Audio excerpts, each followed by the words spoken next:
नमस्कार मंडळी, आज मस्त आपण भोपळ्याच्या वड्या तयार करणार आहोत। त्यासाठी मी एक छोटा भोपळा घेतलेला आहे आणि 1 वाटी बेसन पीठ आणि रवा आहे, हिरवी मिरची, लसूण आणि आल्याचा तुकडा आहे। आपण पटकन रेसिपीला सुरुवात करूया। हा भोपळा किसून घेऊया आपण छोटा किसणी ना, या प्रकारे।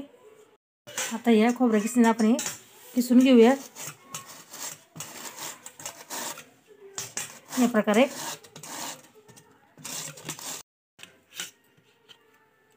या प्रकारे किसून घेतलेले आहे, बघू शकता। आपण जेवढे मावेल याच्यात रवा आणि बेसन पीठ तेवढे टाकून घेऊया। कधी कधी कमी जास्त साहित्य लागू शकते। व्यवस्थित मिक्स करून घेऊया। हळद,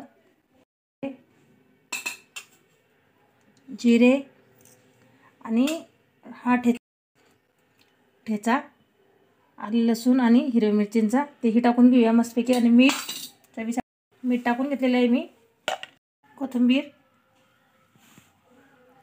छानपैकी। आता थोडे थोडे पाणी टाकून हे सगळं साहित्य व्यवस्थित मिक्स करून घेऊया। थोडे थोडे पाणी टाकून व्यवस्थित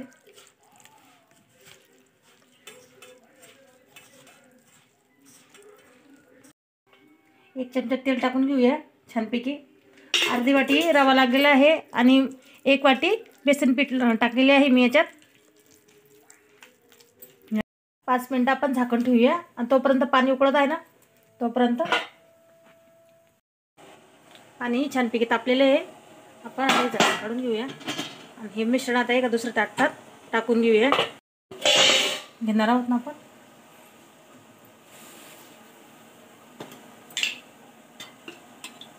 थोडेसे तेल छानपैकी, तीळ पसरून घेतलेले थोडेसे आणि हे सर्व साहित्य कालवलेले ह्याच्यात टाकून घेणार।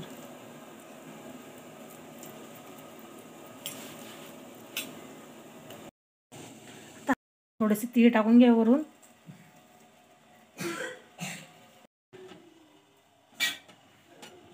मध्यम गॅसवर आता 20 मिनिटं आपण हे लावून घेणार। थंड झाले का छानपैकी कापा करून घेऊ आपण याच्याल्या।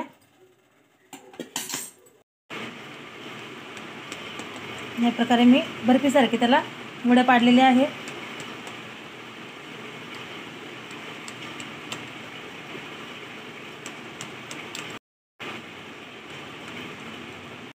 आधी आपण हे काठा फिरून घेऊ याच्याकडून, बघू शकतो या प्रकारे।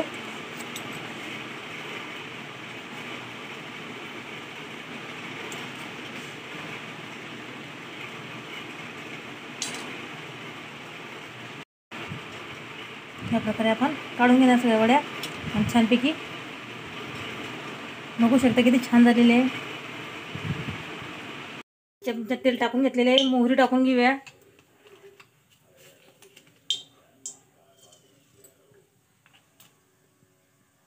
मिरची टाकलेली एक मी बारीक तुकडे करून। आता ह्या वड्या त्यात छानपैकी फ्राय करून घेऊया।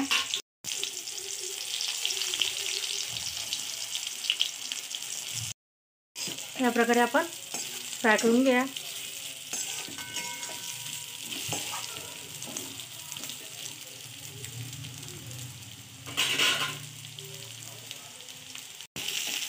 बघू शकता किती छान फ्राय झालेले आहे, एकदम खमंग आणि टेस्टी आणि हेल्दी आहे।